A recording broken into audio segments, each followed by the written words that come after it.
So hi everybody, this is Hetek Originals. My name is Peter Morvay, editor of the show, and our guest is Hananya Naftali from Israel. Welcome here. Welcome. Thank you for having me. So good to see you in person, and thank you for the opportunity that you have given a longer interview for our viewers a couple of weeks ago for our colleague Shara Kulifai, and I recommend all the viewers to see that interview because it is very exciting, personal, spiritual, and exciting. So you will see the link to the video in the description. And today, this is the day after the American elections and a few days after the Israeli elections. They were just 1 week apart. So let's first start with the latest results. This is Wednesday afternoon. We have some results of the midterm elections. How do you see the results? Well, to be honest, I was so, running from one place to the other that I saw briefly that I think Republican Party is leading in the Congress, but not in the Senate. Yes. To me, that's very surprising, actually. I did not expect the Democrats to really hold up, considering the fact that they didn't deliver any results. So I guess we're going to see what's going to happen.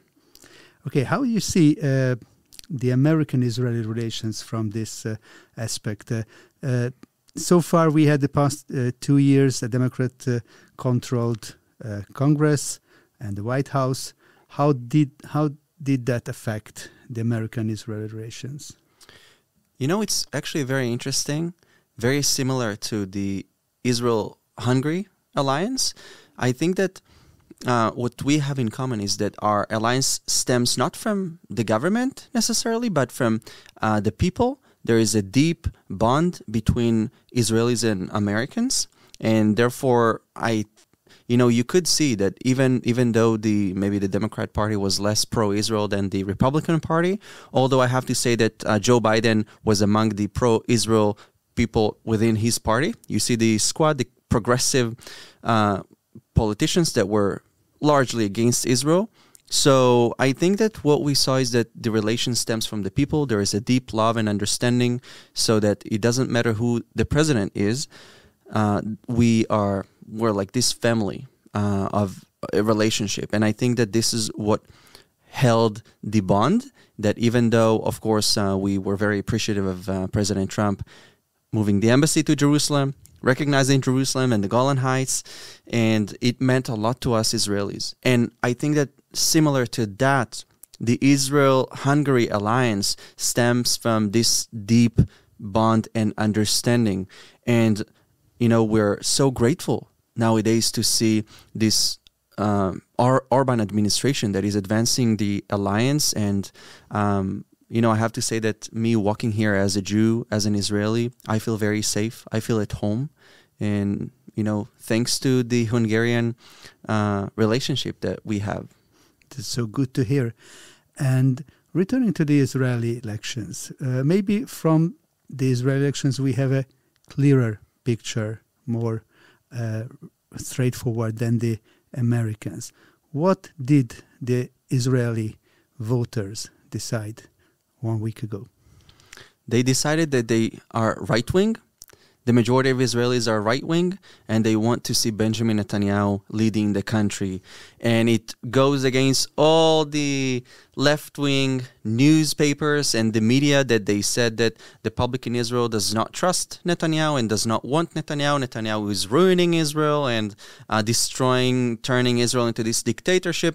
Actually, I have to say that I read recently this New York Times article that said its title was "The Israel We Know Is Gone." And in that article, they refer to the Bible. They say that in the Bible, we were all created in God's image and we're equal. And then they say that now under Netanyahu and this new parties, Arabs are not going to be equal to Jews. And to me, that's very interesting and funny because when the Bible serves their political agenda, the left would use the Bible. But when it's about being pro-life and pro-values, that serve the conservative people who are largely connected with the Bible, then they ignore the Bible. So it was, to me, that was hypocrisy to see that they use the Bible to bash Israel and Netanyahu. And I think that we saw in this election that the public in Israel, they want Netanyahu to lead the country out of strength, to not make concessions that will endanger the future of Israel. And I think it's very much similar to the situation in Hungary, because you guys also had election, and the public elected Mr. Orban, who leads Hungary, in to results without making any concessions. So one cannot be indifferent to this. Yes, we have elections, but only every 4 years. But Israel had 5 elections less than 4 years. And in the previous 4 elections, Mr. Netanyahu could not gain a majority. And he could this time. What changed? So to the listeners, the viewers that are not familiar with me, I work for Benjamin Netanyahu for the past 5 years. I've been with him since 2018. So it was very tiring to be in all these rounds of election. 5 elections in, I don't know how many years, perhaps less than 3. So what we saw is that the public in Israel were sure that Benjamin Netanyahu is winning. And the way election work in Israel is that you get a day off and you don't vote electronically. You take a note and you put it inside this letter. And the note represents your party, and then you go and vote. Now, we have a lot of parties. So you pick and you put it physically, and then the votes are counted. So you need to go physically somewhere to vote. And the majority of our voters did not go to vote because they were sure that Netanyahu is winning. So they went to swim, to relax, to do shoppings, because it's a day off. And then we got this left-wing government that was really bad. They included the Ram party, which is affiliated with the Muslim Brotherhood, that is designated as a terror organization by the United States, Egypt, and more countries. So I think that now the reason we are seeing this landslide of a win in Israeli terms, 64 mandates to the right-wing bloc, we are seeing this because the right-wing public understood that if they don't go and vote, we are going to lose. And we campaigned on this, and we said 1 year was enough. Enough is enough. We saw what it was like when Netanyahu was not in power, and we want Netanyahu back. So the public in Israel said its opinion that Netanyahu is their leader. Let's talk a little bit about the allies of Likud and Netanyahu, which is a really surprise for most of the public. There's a very strong electoral performance by the religious Zionists. Who they are? If you read the Western press, they are the most dangerous guys who want to make Israel a theocracy, and they just want to get rid of all the Arabs and so on. But who they are? Where did they come from? What can we expect from them? So you are very right. The Western media, they portray them as this far right party that is going to destroy the Israel that we know. And I think that, first of all, time will tell. We are going to see. I have to say that I will be the first one to oppose radicalism from the left and from the right. I hate hypocrisy, so I will be the first one to oppose radicalism. I think that Arabs are our neighbors, and we love them. I love them. I was not taught as an Israeli born and raised guy to hate my neighbors. So, but when we look at the results, the religious Zionist party, they are now the 3rd largest party in Israel. And it shows you that there is a level of frustration within the Israeli public, because try to place yourself in the shoes of the average Israeli. They go out to work, and as soon as they leave their house, they can encounter with a terror attack. They go to do shopping, grocery shopping, and they hope to come back home, without getting stabbed. And we have seen several terror attacks, including in Tel Aviv. And recently, the Israeli police, they caught this terrorist carrying a bag filled with weapons and explosives. So the Israeli public was frustrated with that. And they said, you know what, we need someone that will not care about what the mainstream media says, especially the Western one, but that will take care of us. And I think that this is what we are seeing now, the result of the Israeli public wanting someone that will fight for them. And I think that time will tell, but I think that we have nothing to fear from. I just heard a very interesting remark from an Israeli rabbi saying that most of the nations, when they get rich, they get less and less spiritual. There is only one exception. This is Israel, which also did very well in the recent years. But at the same time, the society's interest in spiritual things grew. How do you see that? What inspires those spiritual so-called awakening, or can we call that? I think that the main issue is that Israel is the one and only Jewish country in the world. And for so many years, let me shock our viewers here. For so many years, people questioned Israel's right to exist as a Jewish state. And now, if you look at countries in Europe, there are several countries that carry the cross in their flag, and several countries that carry the Muslim sign in their flag, but one country that carries the Star of David. Is that too much? So, this is the one and only Jewish state in the world. And I think that your point here is very interesting because Israelis, whether they're secular or not, they have this Jewish blood. So it doesn't mean if you're religious or not. We are very connected with our traditions and with our culture, and we do want to preserve it. And I think that, if we have any people that worry that maybe there is not going to be freedom of worship for Christians or for Muslims, I think that this is a very wrong point of view, because it's rooted in our society that there is freedom of worship. And being a believer myself, I am proud of that, and I never experienced, problems that stopped me from doing what I love. Of course, we have radical minorities everywhere, but thankfully we need to keep them a minority. And, you can't control what people are thinking at the end of the day, because Israel is a democracy. You mentioned religious freedom, and there is only one place in Israel where religious freedom is more or less denied for the Jewish people, and this is the Temple Mount. And also the interest into going up to the mount grew in the recent years. I read that record numbers are visiting the site every major holiday. What can be done there, and how far would be ready the new government go in this regard? Because we can hear from the Jordanians that don't touch this issue. We can hear from all the international community that the questioning the status quo would be equal to the Third World War, and so on.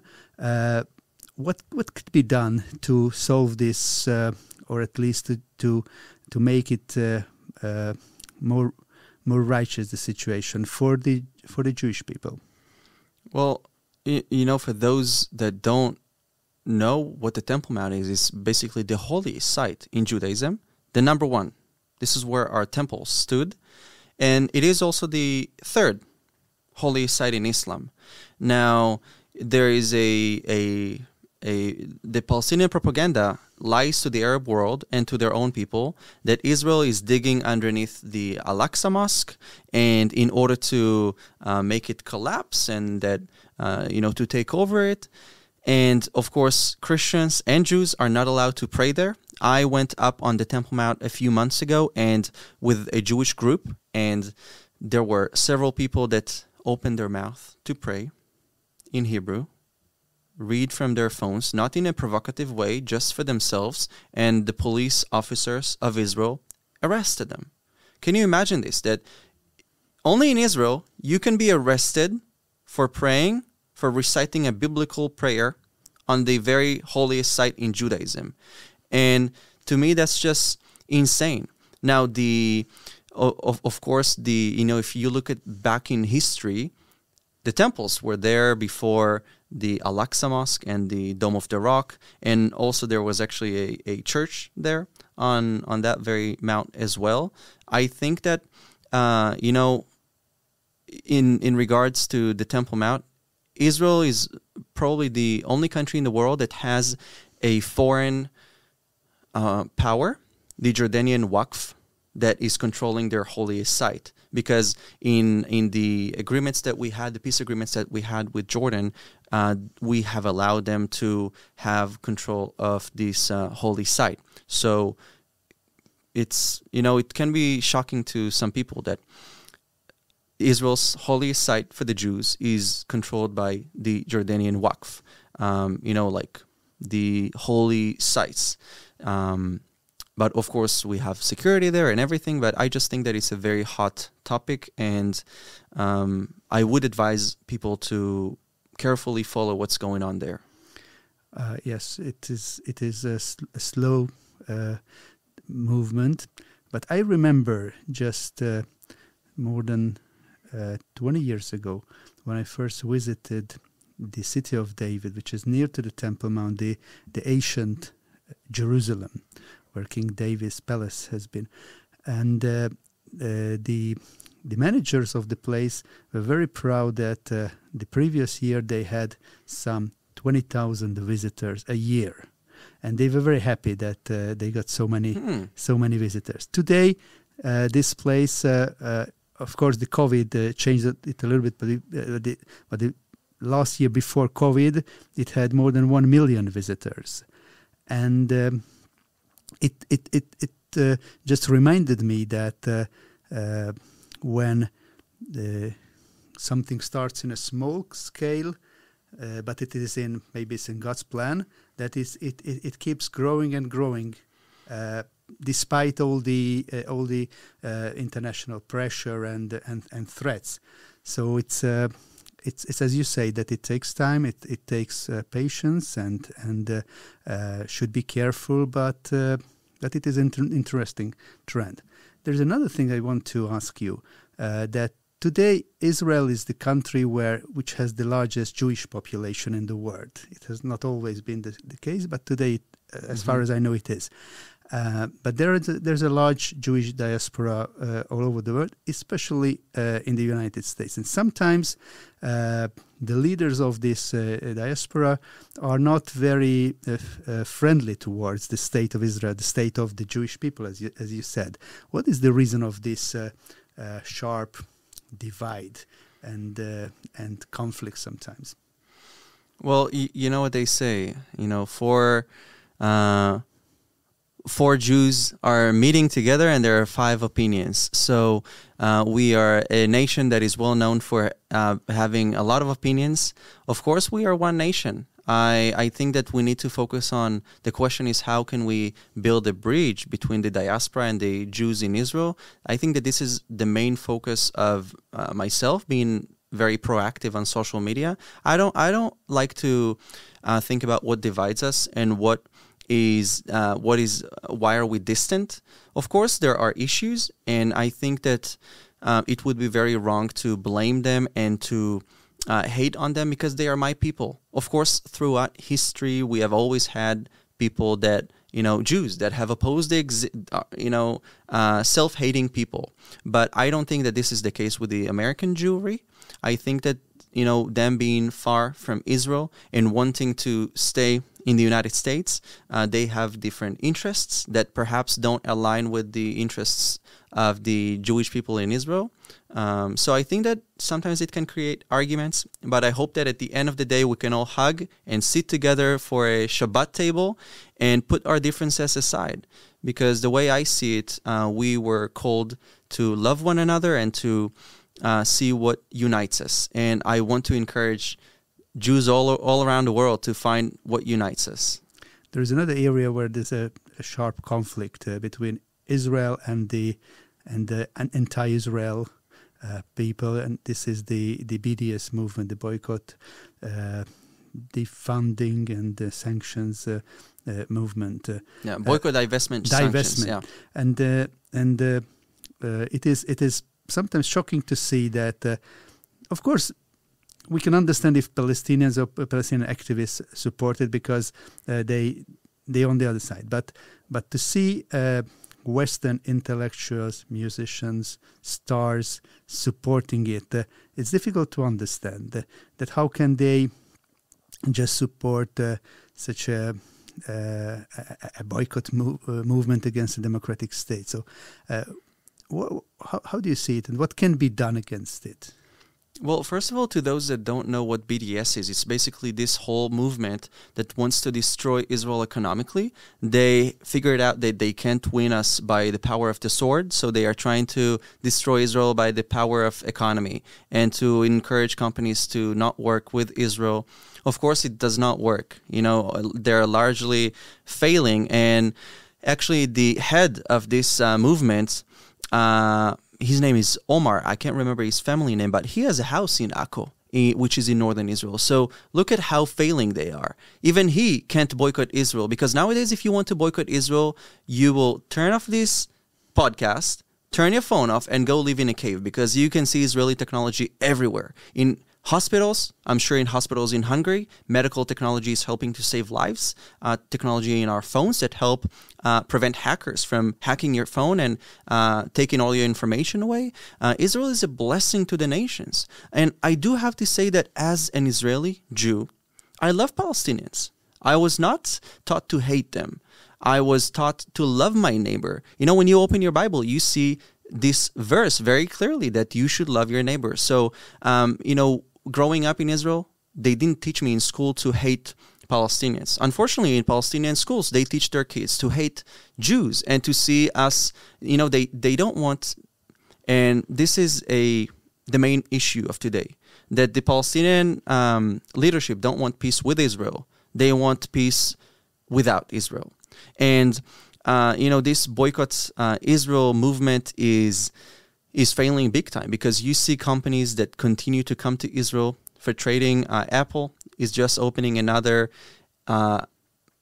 research and development center. Microsoft is here in Israel. So, because these companies realize that there is something in Israel that they want. There is something from Israel that is helping their companies to grow. Now, one may say that it's maybe a spiritual aspect, that God has chosen the people of Israel, but also, Israel is this small country. We and Hungary, we share pretty much the same amount of population, but Hungary is, larger. You have a lot more land, but we in Israel, we don't have a lot of natural resources, and we don't have a lot of land. So it forced us to use our brains to develop high-tech and technology and to be able to sustain our economy. And actually, I also see this in Hungary. So it's very interesting to see how both of our nations are very much running forward. Unfortunately, this year, 2022, has been a year of war.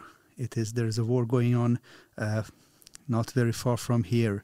And it affects Europe, it affects I think it affects also Israel, because Israel has a great number of people arriving from Russia, from Ukraine, and strong relations towards these countries. What can Israel? How can Israel help in avoiding further tragedy? Do you have any means? I know that there are calls for Israel to be more active, supporting one side and stopping trying to be on not on equal but in a more cautious way. So what can Israel done? I think that, first of all, it's heartbreaking to see this bloodshed that is ongoing. We're speaking here, and I don't know what's happening over there. It's actually my mother and brother were stuck in Kiev when the war just begun, and they had to escape, and the Polish they arrived at the Polish border, and they told me how the Polish people waited for people at 4 a.m. in the morning with warm soup and clothes. I think that it was very touching, and they will never forget it. But I do have to say that Israel was one of the first countries that opened field hospitals in Ukraine to treat the injured people. And on the other hand, we have Syria that, nowadays you can call it Russia. We, at the end of the day, we have the Russians that we need to work with them. And I do have to point out that there was a vote at the UN calling Israel to dismantle all of its nuclear weapon. I don't know where they get this information from, because they're basing it on foreign reports. It's not something that even Israel declared. But to see, we saw at the UN that after all this help that Israel has provided, of course, both Russia and Ukraine voted against Israel. But, we Israelis, we see this. And it's something that is sad for us to see that we are helping, we're doing our best. And the one thing that I can do is to pray for peace and hope that this war will end, because it's bad for, not just for families that are torn apart, but for the entire world. It's really bad. So I'm just like all of us, I'm following the news closely, and I do hope that Hungary will not be dragged into this war, and because it's literally you're bordering with Ukraine. Sure. And peace, yes, this is what we all want, and what we all look forward next year. And we also look forward next year meeting in Jerusalem as well. So thank you very much for visiting HETEC and coming to our studio. You have heard Hananya Naftali, Israeli influencer, who's visiting Hungary. So we wish all the best for you. Thank you. Thank you.